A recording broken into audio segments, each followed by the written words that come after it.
Her fingers trembled as the crown touched her brow. Gold, cold, and unwanted. Outside, the bells of London rang not in celebration, but confusion.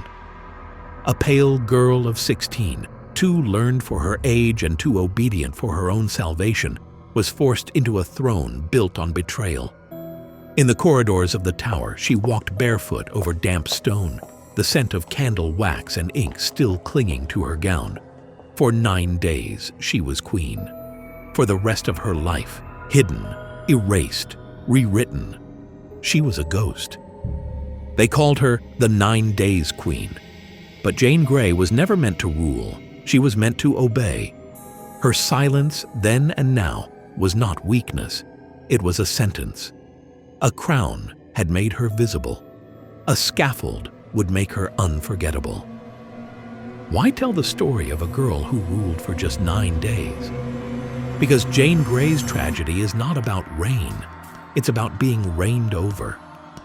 In a world where bloodlines were battlegrounds and obedience could be fatal, Jane's brief rise to power was less a triumph than a trap.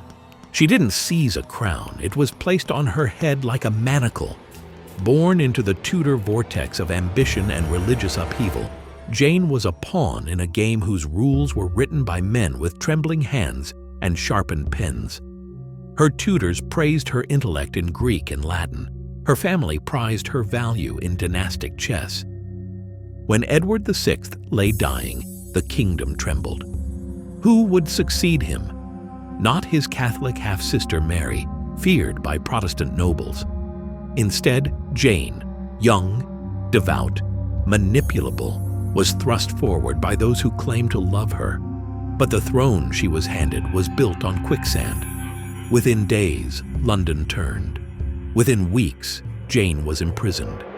And within months, the quiet girl with ink-stained fingers would kneel at the block, whispering not rebellion, but resignation. This is not just a story about a teenage queen. It's about power wielded through the powerless, about how silence can echo louder than command. And it's about what remains when a name is nearly erased. Not everyone who wears a crown is a ruler, and not every prisoner is truly forgotten. Before she was a queen, Lady Jane Grey was a disappointment. Born in October 1537 into the powerful Grey and Tudor bloodlines, she carried royal legitimacy through her mother, Lady Frances Brandon, niece of Henry VIII. But Jane's birth did not spark celebration. She was not a son. Her early years unfolded in the pale shadow of dynastic frustration. Her parents, ambitious and cold, saw her not as a daughter, but as a potential key to power. She was raised in Bradgate Park, a grand estate surrounded by thick forests and the scent of damp earth and decaying leaves. The halls were heavy with tapestries, the silence broken only by the echo of footsteps on polished stone. Jane's world was not one of warmth, but of expectation. Her education became her only refuge. Under the guidance of reformist tutors like John Aylmer, she devoured Greek philosophy and Protestant theology. Erasmus, Plato, and the Bible filled her days. She wrote with a firm hand and a clear mind, preferring Cicero to silk, conviction to comfort. "I will not exchange my book for a crown," she once wrote to her tutor. The irony would one day bleed into prophecy, but her intellect, while admired, was not her shield. It was her branding. Her learning made her useful, pliable, a prize. At court, Jane quickly understood her position. During a visit to Princess Mary, she refused to attend a Catholic mass and was slapped by her host. Her body recoiled, but her voice did not falter. It was one of the first times she would be punished for conviction. Worse still was the treatment within her own home. Her parents, especially her mother, were known for their cruelty. One ambassador wrote of Jane's harsh upbringing, her frequent beatings, and the emotional distance that defined her household. In private, Jane confided to a guest that she found home more prison than palace. This early trauma, being praised for her mind but punished for her will, taught Jane two opposing lessons: that virtue could be dangerous and silence could be safer. Her first brush with politics came not through ambition, but through marriage. At 15, she was forced to wed Lord Guilford Dudley, the son of the ambitious Duke of Northumberland. The union was not of affection, but of arithmetic. It aligned Jane with the Protestant faction, desperate to control the succession after King Edward's impending death. Jane cried when she heard of the marriage plans. She resisted, she was beaten, and she yielded. She was not naive, but she was young, and surrounded by those who saw her not as a girl, but as a symbol. Her childhood was over, and she would never truly become an adult. She was crowned not in triumph, but in terror. As Jane stood on the balcony of the tower, a gust of wind tugged at her heavy robes. The sky hung low, a bruised gray. Below, sparse cheers rose, hollow, uncertain, drowned by the distant clang of a church bell. Her husband sulked in another chamber, the silence between them louder than any proclamation. She was queen, but only on parchment. In the alleys of London, whispers were louder than proclamations. What happens when a crown becomes a noose, and history forgets to look back? The morning Jane was told she would be queen, she fainted. It was July 1553. Edward VI had died, and in his final days, guided by Northumberland, he named Jane his successor, bypassing his Catholic sister Mary. The legal maneuver was fragile, the moral foundation even thinner, but the Protestant elite needed a vessel. Jane's bloodline, faith, and obedience made her the perfect proxy. When she was brought to Sion House and told of her elevation, Jane collapsed to the floor. She begged not to accept. She declared herself unworthy, but refusals were not part of the script. Her parents, her new in-laws, and the men who pulled the strings reminded her of duty, of providence, of God's will. Their voices were insistent. The pressure was suffocating. Days later, she arrived at the Tower of London by barge, the grey Thames gliding like a blade beneath her. As the gates closed behind her, she became a queen without a coronation. There were no roaring crowds, only murmurs of unease. Inside the tower, the air was thick with wax and wet stone. She slept in the queen's chambers, yes, but beside her, Guilford sulked over not being made king. Jane refused to name him such. It was one of the few choices she made freely, and it would cost her dearly. Outside the tower walls, the city seethed. Hooves thundered through muddy alleys, messengers shouting Mary's name. Pamphlets fluttered like dying birds across market squares. In East Anglia, bonfires were lit, not in protest, but in preparation. Nobles defected. The streets of London began to swell with chants of "God save Queen Mary." The Privy Council abandoned Jane. Northumberland, once invincible, rode out to crush Mary's forces and returned in chains. Jane, barely more than a child, stood at the center of a crumbling illusion. On July 19th, only 9 days after her proclamation, Jane was deposed. Mary entered London to ringing bells and tearful crowds. The Tower doors, once a false palace, became her prison. The girl who once quoted Plato now faced the cold arithmetic of survival. Her books were taken, her servants dismissed. She was interrogated, her signature forced on statements she barely understood. She remained composed, too composed perhaps. Unlike her husband, who wept and pleaded, Jane's restraint unnerved her captors. Mary at first hesitated. She saw Jane not as a rival, but as a victim. The new queen even considered sparing her. But Jane's existence had become a threat, not by action, but by symbol. Rebels rallied in her name. Protestant dissenters whispered that the true queen still lived. Then came Wyatt's Rebellion in early 1554, a failed Protestant uprising that implicated Guilford's family. Though Jane had no part in it, her father joined. It sealed her fate. Mary's resolve hardened. Jane, the lamb once used by wolves, was now too dangerous to leave alive.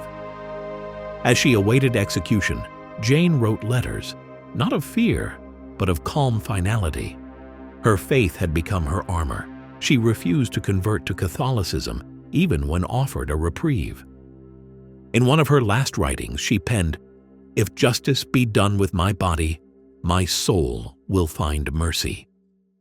Her voice, silenced in life, now spoke only in fragments, in ink.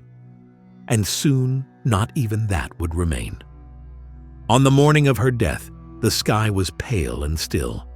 From her window, Jane saw the scaffold being raised. For her husband first. She did not cry. She did not speak. Only when the cart returned, stained and empty, did she close her book. What does a girl become when even her final breath must be measured? February 12th, 1554. The Tower of London woke under a low, gray sky. A quiet mist hung over the Thames, softening the edges of stone and steel, but not of fate. Lady Jane Grey rose before dawn. She prayed alone in her cell, her fingers brushing the worn pages of a Protestant prayer book. She had refused a Catholic priest, even when promised a pardon in exchange. Her faith unshaken, her voice composed. She was 16. Outside on Tower Green, a scaffold had been erected. Two, in fact. One for Guilford Dudley, who begged to see her one last time. Jane declined. "It would only increase our misery," she said. From her window, she watched as the cart returned without him. His blood was still warm on the straw. A small crowd gathered, quiet, respectful, morbid. They did not cheer, they did not jeer. They watched a girl in black, pale but steady, walk toward her death with the gravity of a monarch and the grace of a martyr. The cold air nipped at her cheeks. The scent of smoke from nearby chimneys mingled with the iron tang of blood. The axe gleamed. Jane mounted the scaffold with assistance. A trembling official read out the sentence. She spoke to the crowd, not to protest her innocence, but to profess her faith. "I die a true Christian woman," she said, "and I do not look to be saved by man, but by God." She knelt. The masked executioner knelt too, his breath visible in the morning cold, his axe already slick with blood. "Forgive me," he murmured. Jane nodded, her voice nearly a whisper. "I do." Her dignity, the last thing she could give, became her final act of defiance, but when she reached for the block, she faltered. "Where is it? What shall I do?" she whispered, suddenly blindfolded, arms outstretched in panic. For one moment she was not queen, not martyr, but simply a child, frightened, human, abandoned. Her hands found the wood. She laid her neck down. The axe fell. One clean stroke. It was over in silence, but it did not end. Jane's death sent a ripple through England. Not because of rebellion, not because of vengeance, but because of what she represented. A girl killed not for what she had done, but for what others feared she might symbolize. Mary Tudor had hoped the execution would end the unrest. Instead, it gave birth to a legend. Protestant exiles across Europe hailed Jane as a martyr. Her letters, her final words, and even the image of her blindfolded hands groping for the block were copied, printed, mythologized. She became in death more than she was allowed to be in life. Yet for centuries, Jane was also forgotten, overshadowed by Elizabeth, by Mary, by the louder voices of history. Her reign was deemed insignificant, her life a footnote.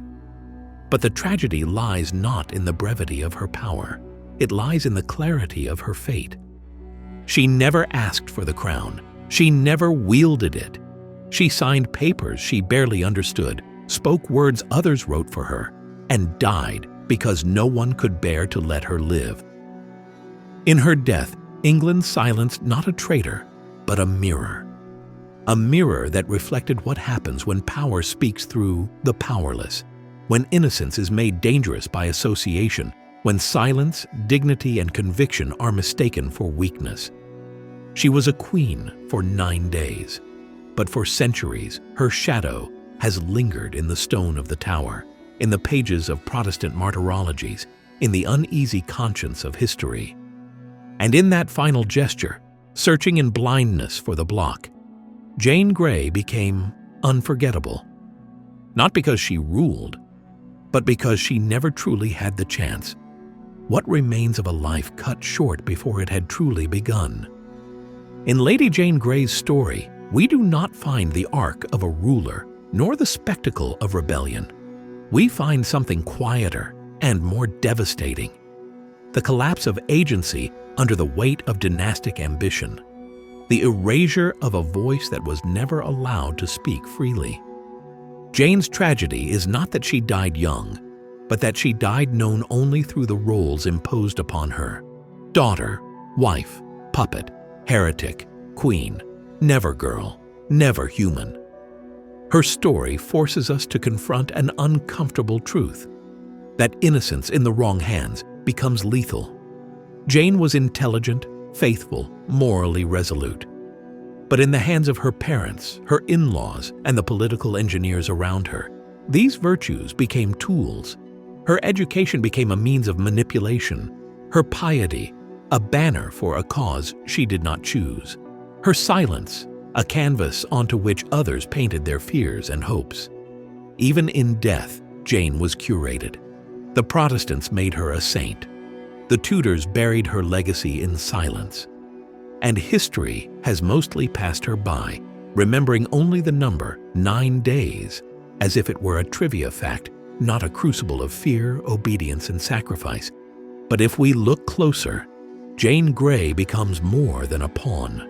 She becomes a mirror of power's capacity to hollow out those it claims to exalt. Her calm resistance, her rejection of false titles, and her unwavering sense of self in the face of death offer a haunting counterpoint to the world that destroyed her. We tend to admire those who shout the loudest in the face of injustice. But what about those who simply refuse to yield to lies? Who whisper truth when shouting would be futile? Jane Grey never led an army, never raised a banner, never commanded a court. Yet in her final days, she governed herself with a clarity few rulers ever achieve. She chose her words. She chose her death. And in that, she reclaimed something even queens are rarely afforded: dignity. History often forgets the soft-spoken.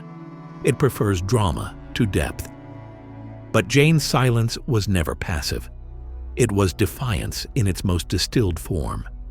And in a world that still too often silences those without power, her story continues to ask, what is the cost of obedience? What happens when a crown is placed not on the head of the ambitious, but the unwilling? In Jane's brief, luminous, and unbearably constrained life, we find a parable, not of monarchy, but of identity, not of reign, but of refusal. She never asked to rule. She never begged for mercy. And when the axe fell, it silenced not a queen, but a question that still lingers. Was Jane Grey's death the price of loyalty or the punishment for disobedience? In a world where power still speaks loudest, what do we owe to those who choose principle over survival? Who refuse to become what others demand? Is silence always surrender, or can it be the loudest form of truth? Let me know in the comments. Was her death a sacrifice, or the final theft of her voice?